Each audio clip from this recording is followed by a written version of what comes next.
ਬਹੁਤ ਸ਼ੁਕਰੀਆ। ਅੱਛਾ, ਇਸ ਤੋਂ ਪਹਿਲੇ ਜਿਹੜੀ ਅਸੀਂ ਕਾਨਫਰੰਸ ਵਗੈਰਾ ਕਰਵਾਉਂਦੇ ਹੁੰਦੇ ਹਾਂ ਜਾਂ ਬਾਕੀ ਪ੍ਰੋਗਰਾਮ ਕਰਦੇ ਹੁੰਦੇ ਹਾਂ, ਉਹਦੇ 'ਚ ਅਸੀਂ ਥੋੜ੍ਹੀ ਜਿਹੀ ਖੁੱਲ੍ਹ ਦੇ ਦਿੰਦੇ ਹੁੰਦੇ ਹਾਂ। ਮਿਸਾਲ ਦੇ ਤੌਰ 'ਤੇ ਮੈਂ ਜੋ ਗੱਲ ਕਰਾਂਗਾ ਅਤੇ ਹਾਲ ਦੇ ਵਿੱਚ ਬੈਠਾ ਹੋਇਆ ਬੰਦਾ ਕਿ ਉਸ ਦੇ ਬਿਹਤਰ ਸਵਾਲ ਦੇ ਸਕਦਾ ਹੈ, ਤਾਂ ਉਹਦੇ ਤੋਂ ਸਵਾਲ ਰਾਹੀਂ ਉਹ ਪੁੱਛ ਸਕੇ ਕਿ ਇਹ ਗੱਲ ਤੁਸੀਂ ਕੀਤੀ, ਅਗਰ ਇਸ ਦਾ ਇਹਨੂੰ ਮੈਨੂੰ ਖੋਲ੍ਹ ਕੇ ਜਵਾਬ ਦੇ ਦਿਓ। ਉਸ ਤਰੀਕੇ ਇਹ ਹੁੰਦਾ ਹੈ ਕਿ ਗੱਲ ਖੁੱਲ੍ਹ ਜਾਂਦੀ ਹੈ। ਹੁਣ ਸਵੇਰੇ ਦਾ ਜਿਹੜਾ ਪਹਿਲਾ ਸੈਸ਼ਨ ਸੀ ਉਹਦੇ ਅੰਦਰ ਅਸੀਂ ਕੁਝ ਗੱਲਾਂ ਹੈ ਸਨ, ਬਹੁਤ ਸੋਹਣੀਆਂ ਤਕਰੀਰਾਂ ਹੋਈਆਂ, ਜ਼ਾਹਿਰ ਜਿਹੀ ਗੱਲ ਹੈ ਐਜੂਕੇਸ਼ਨ ਨਾਲ ਜੁੜੇ ਹੋਏ ਸਾਰੇ ਲੋਕ ਸਨ ਔਰ ਉਹਦੇ ਅੰਦਰ ਸਾਨੂੰ ਬਹੁਤ ਕੁਝ ਸਿੱਖਣ ਦਾ ਵੀ ਮੌਕਾ ਮਿਲਿਆ। ਨਿਜ਼ਾਮੁਦੀਨ ਸਾਹਿਬ ਦੀਆਂ ਜਿਹੜੀਆਂ ਇੱਥੇ ਸਿਫਾਰਸ਼ਾਤ ਸੀ, ਕਮਾਲ ਦੀਆਂ ਸਿਫਾਰਸ਼ਾਤ ਸਨ। ਫਿਰ ਉਸ ਤੋਂ ਬਾਅਦ ਜਿਹੜੇ ਸਾਡੇ HEC ਦੇ ਚੇਅਰਮੈਨ ਆਏ ਸਨ, ਉਹਨਾਂ ਨੇ ਬੜੀ ਖੂਬਸੂਰਤ ਗੱਲ ਕੀਤੀ, ਕਿਉਂਕਿ ਸਾਡੇ ਨਜ਼ਦੀਕ ਖੂਬਸੂਰਤ ਗੱਲ ਉਹ ਹੁੰਦੀ ਹੈ ਜਿਹਦੇ 'ਤੇ ਹਾਲ ਦੇ ਵਿੱਚ ਬੈਠੇ ਹੋਏ ਲੋਕ ਹੱਸ ਲੈਣ ਜਾਂ ਤਾੜੀ ਮਾਰ ਲੈਣ, ਲੇਕਿਨ ਅਸੀਂ ਸੋਚਦੇ ਨਹੀਂ ਕਿ ਉਹਨਾਂ ਦੀ ਉਸ ਤਾੜੀ, ਉਸ ਗੱਲ ਦਾ ਇੰਪੈਕਟ ਕੀ ਕ੍ਰੀਏਟ ਹੋ ਰਿਹਾ ਹੈ। ਉਹਨਾਂ ਨੇ ਗੱਲ ਕੀਤੀ ਕਿ ਪੰਜਾਬੀ ਲਈ ਕੀ ਕਰਨ ਦੀ ਲੋੜ ਹੈ, ਤੁਸੀਂ ਬੋਲੋ ਪੰਜਾਬੀ, ਤੁਸੀਂ ਕੰਮ ਕਰੋ ਪੰਜਾਬੀ, ਤੁਹਾਨੂੰ ਕੌਣ ਰੋਕ ਸਕਦਾ। ਐਡੀ ਸਿੱਧੀ ਗੱਲ ਨਹੀਂ ਹੈ। ਪੰਜਾਬੀ ਦੇ ਨਾਲ ਜੁੜੀ ਹੋਈ ਜਿਹੜਾ ਇੱਕ ਰਿਆਸਤੀ ਮਾਈਂਡ ਸੈੱਟ ਹੈ, ਜਦੋਂ ਤੱਕ ਉਸ ਨੂੰ ਸਮਝਿਆ ਨਹੀਂ ਜਾਏਗਾ ਉਦੋਂ ਤੱਕ ਪੰਜਾਬੀ ਦੀ ਗੱਲ ਸਾਨੂੰ ਕਿਸੇ ਨੂੰ ਸਮਝ ਨਹੀਂ ਆਉਂਦੀ। ਸਕੂਲ ਦੇ ਅੰਦਰ ਜਦੋਂ ਇੱਕ ਬੱਚਾ ਜਾਂਦਾ ਹੈ ਤੇ ਉਹਨੂੰ ਉਰਦੂ ਪੜ੍ਹਨ ਤੋਂ ਕੋਈ ਨਹੀਂ ਰੋਕਦਾ, ਬਲਕਿ ਉਰਦੂ ਦਾ ਇੱਕ ਉਸਤਾਦ ਉਹਨੂੰ ਦੇ ਦਿੱਤਾ ਜਾਂਦਾ ਹੈ, ਜਿਹੜਾ ਸਾਡਾ ਬੜਾ ਮੁਅੱਜ਼ਬ ਉਸਤਾਦ ਹੁੰਦਾ ਹੈ। ਲੇਕਿਨ ਉਹ ਬੱਚਾ ਜਦੋਂ ਸਕੂਲ ਦੇ ਅੰਦਰ ਪੰਜਾਬੀ ਬੋਲਦਾ ਹੈ ਤੇ ਉਹਨੂੰ ਫਾਈਨ ਹੁੰਦਾ ਹੈ। ਹੁਣ ਉੱਥੇ ਅਗਰ ਕਹਿ ਦਿੱਤਾ ਜਾਵੇ ਕਿ ਤੁਸੀਂ ਬੋਲੋ ਪੰਜਾਬੀ, ਤੁਸੀਂ ਕਿਉਂ ਨਹੀਂ ਪੰਜਾਬੀ ਬੋਲ ਸਕਦੇ, ਤੇ ਇਹ ਗੱਲ ਹਜ਼ਮ ਨਹੀਂ ਹੁੰਦੀ। ਦੂਸਰੇ ਨੰਬਰ 'ਤੇ ਇਹ ਹੈ ਕਿ ਕਿਸੇ ਵੀ ਚੀਜ਼ ਦਾ ਵਜੂਦ ਮੁਕਾਇਆ ਜਾਣਾ, ਇੱਕ ਹੁੰਦਾ ਹੈ ਡਾਇਰੈਕਟ, ਇੱਕ ਹੁੰਦਾ ਹੈ ਇਨਡਾਇਰੈਕਟ।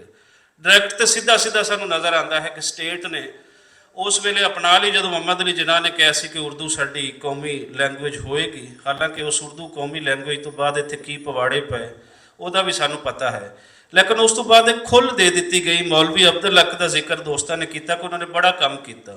ਮੈਂ ਦਾਅਵੇ ਨਾਲ ਕਹਿਣਾ ਕਿ ਜਿਤਨਾ ਮੌਲਵੀ ਅਬਦੁਲ ਹਕ ਨੇ ਕੰਮ ਕੀਤਾ ਹੈ, ਸਾਡੇ ਪੰਜਾਬੀ ਦਾਨਸ਼ਵਰ 2 ਦਰਜਨ ਐਸੇ ਹੋਣਗੇ ਜਿਨ੍ਹਾਂ ਨੇ ਉਸ ਤੋਂ ਵੱਧ ਕੰਮ ਕੀਤਾ।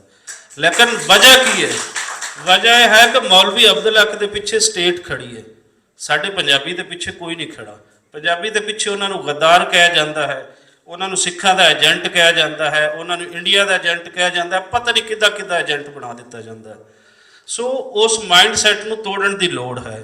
ਹੁਣ ਮੈਂ ਆਉਂਦਾ ਹਾਂ ਸੀ ਕਿ ਵਸੇਬੀ ਬੋਲੀ ਜਿਹੜੀ ਹੈ, ਇੱਕ ਛੋਟੀ ਜਿਹੀ ਮੈਂ ਚੀਜ਼ ਤੁਹਾਨੂੰ ਹੋਰ ਮਿਸਾਲ ਦੇ ਦਿੰਦਾ ਹਾਂ ਕਿ ਕਿਸੇ ਚੀਜ਼ ਦਾ ਵਜੂਦ ਮੁਕਾਣਾ ਹੋਵੇ ਤਾਂ ਉਹਦੇ ਲਈ ਸਮਝ ਆ ਜਾਏਗੀ।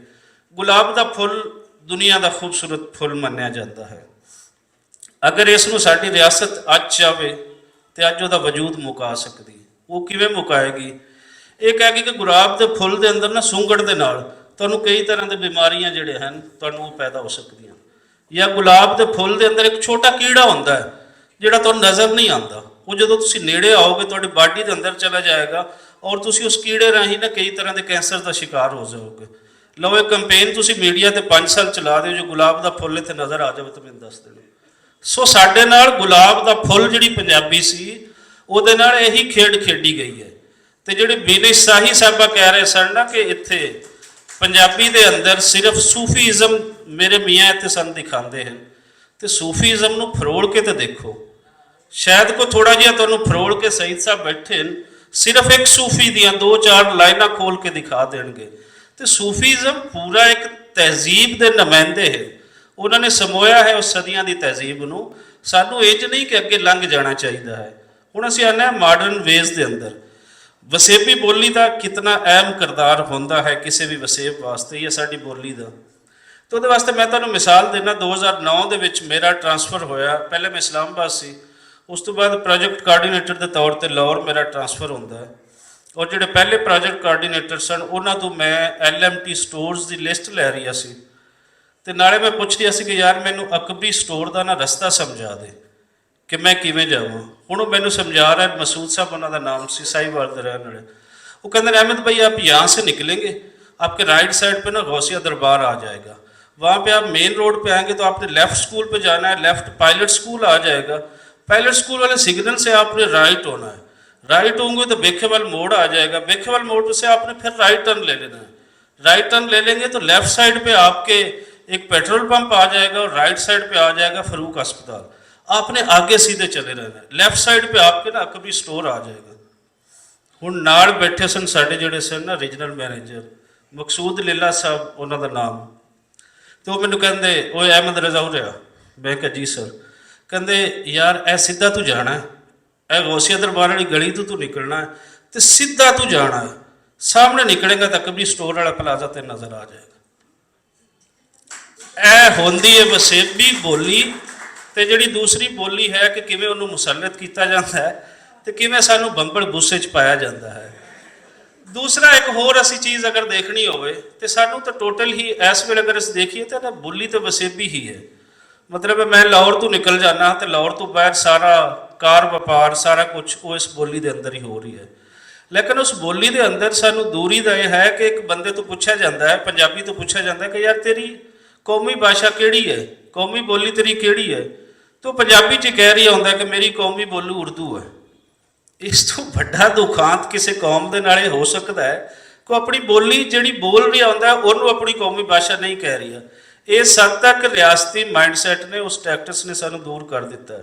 ਹੁਣ ਮੈਂ ਇੱਕ ਕਿਸਾਨ ਦਾ ਪੁੱਤਰ ਹਾਂ, ਮੇਰਾ ਕਿਸਾਨੀ ਨਾਲ ਤਾਲੁਕ ਹੈ।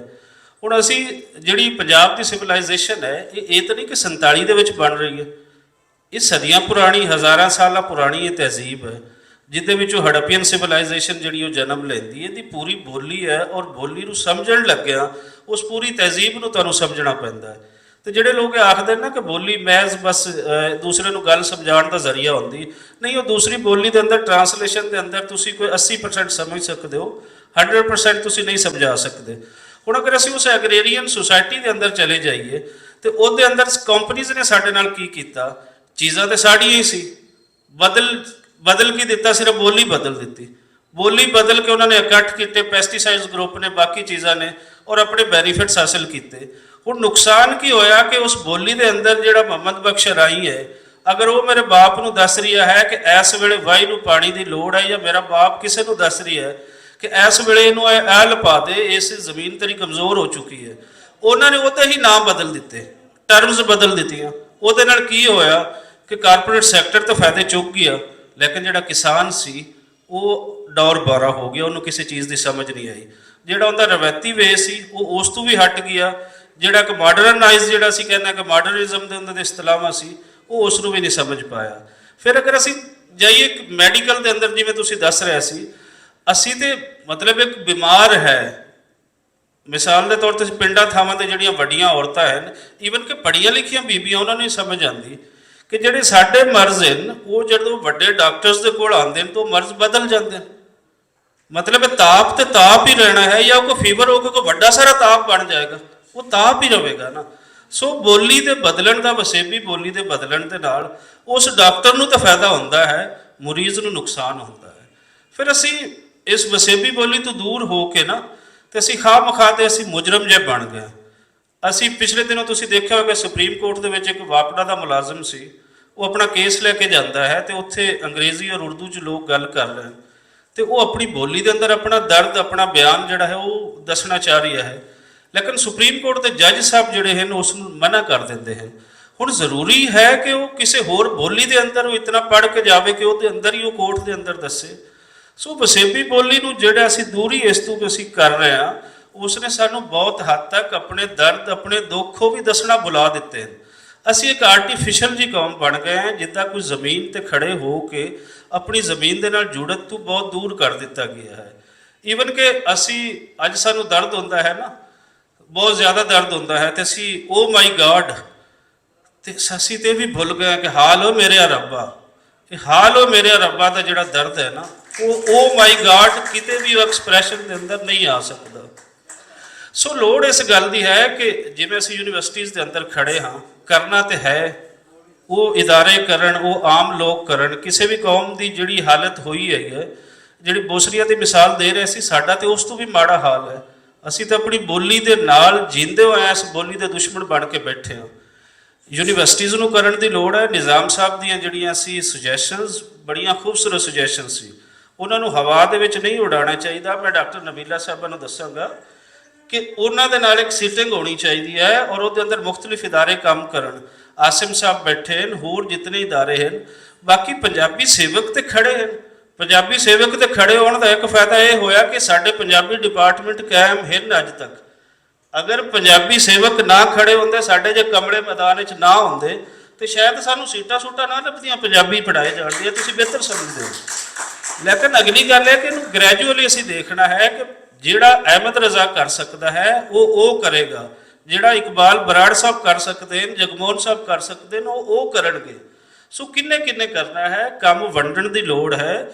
ਪਾਣੀ ਨੂੰ ਗਗਾਰਨ ਦੇ ਵਿੱਚ ਕੱਖ ਨਹੀਂ ਮਿਲੇਗਾ। ਇਹ ਬੜਾ ਸੌਖਾ ਹੁੰਦਾ ਹੈ ਕਿ ਸਟੇਜ ਤੇ ਆ ਕੇ ਨਾ ਪਾਣੀ ਗਗਾਰ ਕੇ ਤੇ ਟੁਰ ਗਿਆ ਕਿ ਜਿਵੇਂ ਦਾ ਕੋਈ ਹੱਲ ਹੀ ਨਹੀਂ, ਸਭ ਕੁਝ ਸੈੱਟ ਹੈ। ਕੁਝ ਵੀ ਨਹੀਂ ਸੈੱਟ। ਪੰਜਾਬ ਦੇ ਅੰਦਰ ਅਗਰ ਅਸੀਂ ਕਹੀਏ ਨਾ ਕਿ ਪੰਜਾਬੀ ਨੂੰ ਲੈ ਕੇ ਜਾਂ ਪੰਜਾਬੀ ਕੌਮ ਨੂੰ ਲੈ ਕੇ ਅਗਰ ਕੋਈ ਇਹ ਕਹਿੰਦਾ ਹੈ ਕਿ ਸਭ ਕੁਝ ਠੀਕ ਹੈ, ਤੇ ਉਹ ਸਭ ਤੋਂ ਵੱਡਾ ਪੰਜਾਬ ਔਰ ਪੰਜਾਬੀ ਦਾ ਦੁਸ਼ਮਣ ਹੈ। ਇੱਥੇ ਕੁਝ ਵੀ ਸੈੱਟ ਨਹੀਂ, ਔਰ ਇਹ ਸਾਰਾ ਕੁਝ ਸੈੱਟ ਕਿਸੇ ਹੋਰ ਨੇ ਨਹੀਂ ਕਰਨਾ, ਉਹ ਅਸੀਂ ਪੰਜਾਬੀਆਂ ਨੇ ਹੀ ਕਰਨਾ। ਬਹੁਤ ਸ਼ੁਕਰੀਆ।